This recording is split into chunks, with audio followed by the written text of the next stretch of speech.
सादर नमस्कार साथियों। जब हम शाही शादी शब्द सुनते हैं तो प्रिंस हैरी और मेगन मार्कल, प्रिंस विलियम और केट मिडल्टन और प्रिंस चार्ल्स और लेडी डायना स्पेंसर पहले शाही जोड़े हैं जो हमारे दिमाग में आते हैं, क्योंकि हम इन सभी शादियों के बारे में अखबारों और टेलीविज़न के माध्यम से थोड़ा बहुत जानते हैं। लेकिन महारानी एलिजाबेथ द्वितीय और प्रिंस फिलिप की शादी के महत्वपूर्ण दिन के बारे में हम लोग बहुत कम जानते हैं। खैर, उनका रोमांस किसी परियों की कहानी जैसा नहीं था।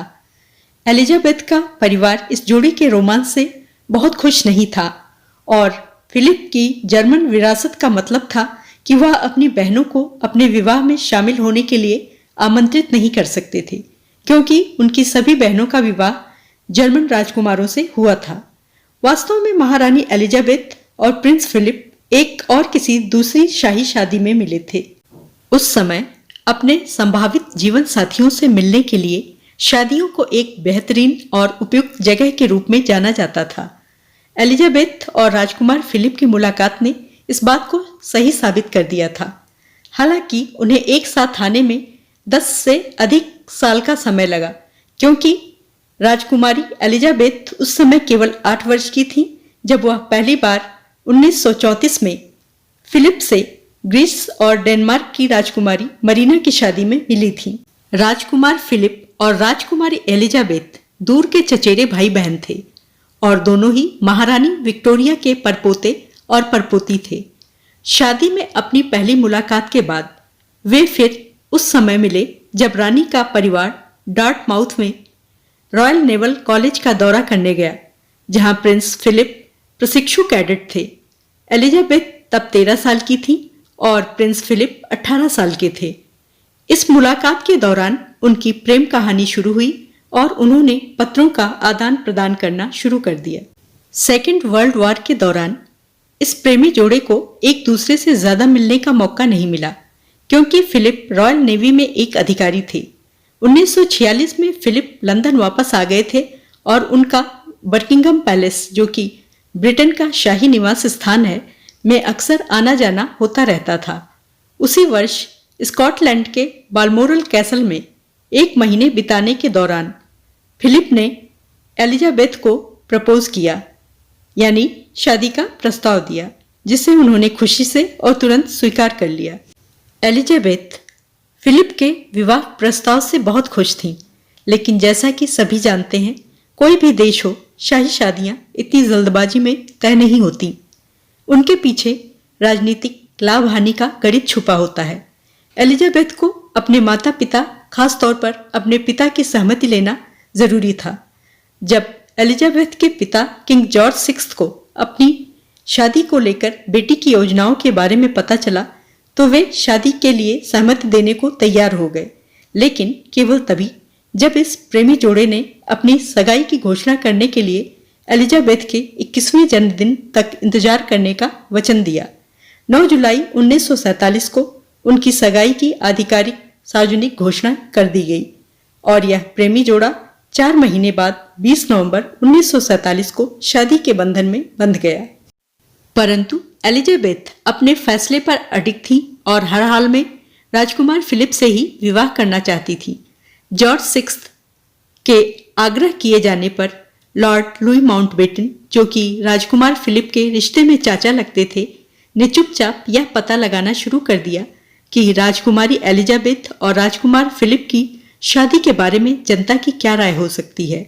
और जब संडे पिक्टोरियल न्यूज़पेपर, जो कि अब संडे मिरर के नाम से जाना जाता है, के सर्वे से यह पता चला कि 64% पाठकों की राय राजकुमार फिलिप और राजकुमारी एलिजाबेथ की शादी के पक्ष में थी, तो राजकुमारी एलिजाबेथ को अपनी शादी के लिए किंग जॉर्ज 6 की अनुमति मिल गई। शादी के लिए किंग जॉर्ज 6 की अनुमति बहुत आवश्यक थी, क्योंकि सिंहासन के उत्तराधिकार के लिए जो सीधी रेखा में आते थे, उनका अपने विवाह के लिए सम्राट से अनुमति लेना अत्यंत आवश्यक था। इसलिए अगर एलिजाबेथ को प्रिंस फिलिप से अपनी शादी के लिए अपने पिता का आशीर्वाद नहीं मिला होता तो उनकी प्रेम कहानी का अंत कुछ अलग ही हो सकता था। यह देखते हुए कि ब्रिटेन द्वितीय विश्व युद्ध से अभी उबर रहा था। कुछ अंदरूनी राजनीतिक सूत्रों ने किंग जॉर्ज 6 को चेतावनी भरी सलाह दी कि इंग्लैंड के मनोबल को बनाए रखने के लिए यह महत्वपूर्ण है कि इस शादी को तड़क भड़क से दूर सादे ढंग से संपन्न किया जाए।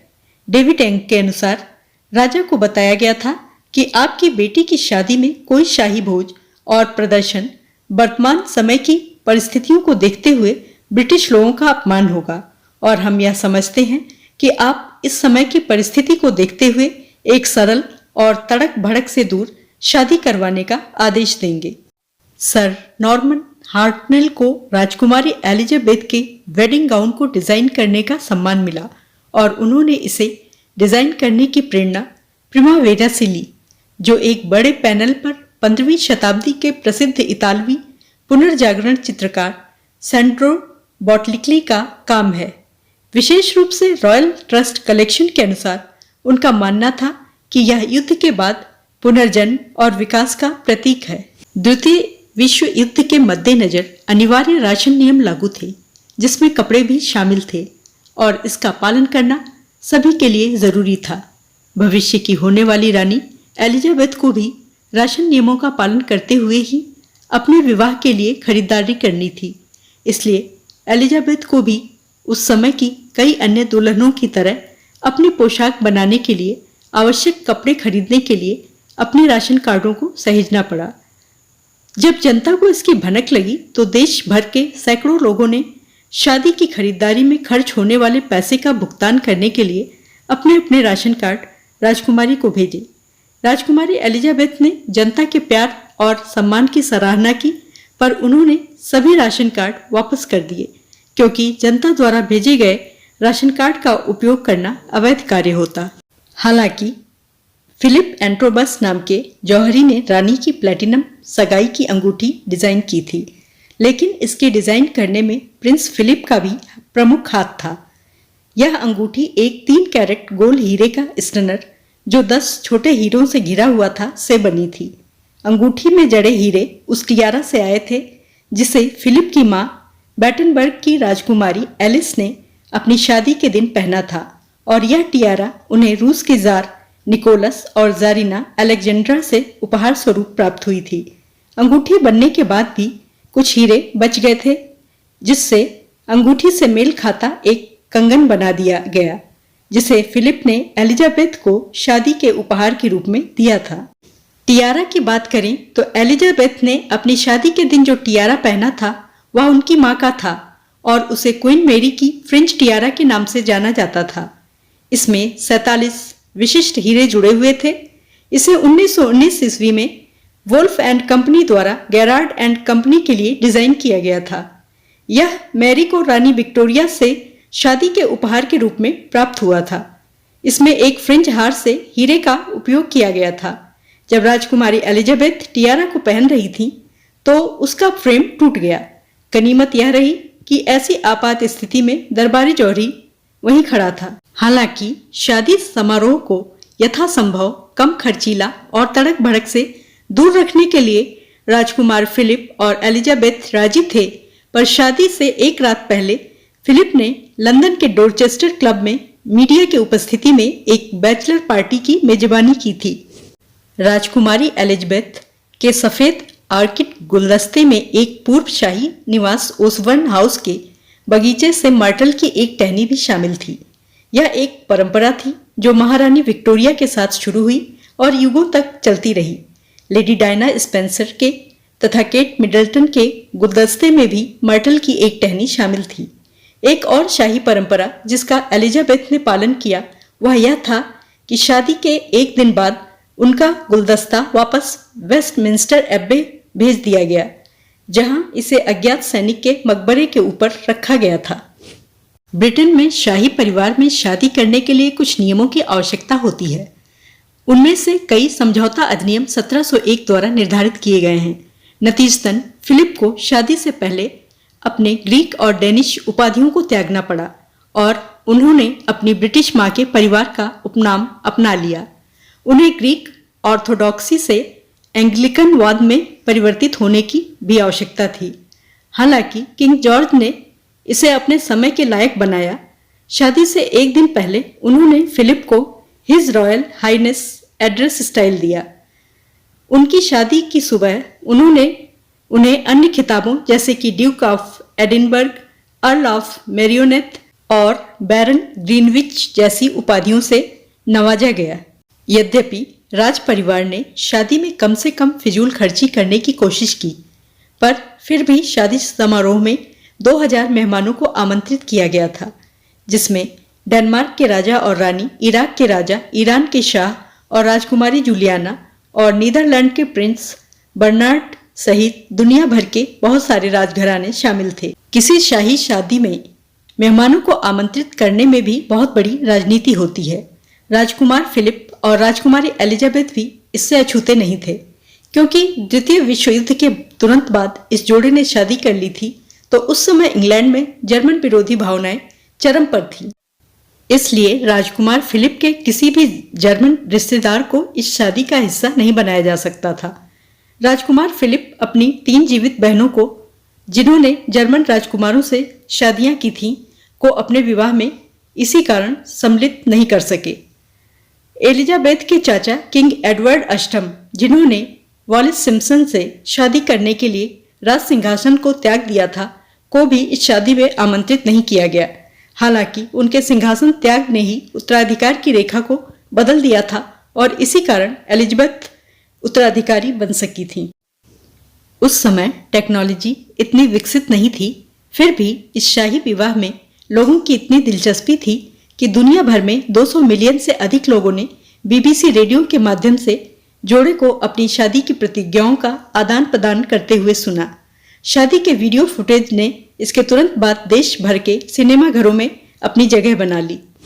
शाही परंपरा को ध्यान में रखते हुए एलिजाबेथ और फिलिप का वेडिंग केक एक फ्रूट केक था, जिसने द 10,000 माइल वेडिंग केक उपनाम अर्जित किया, क्योंकि इसकी सामग्री दुनिया भर से प्राप्त की गई थी, जिसमें ऑस्ट्रेलिया की गर्ल गाइड्स की चीनी भी शामिल थी।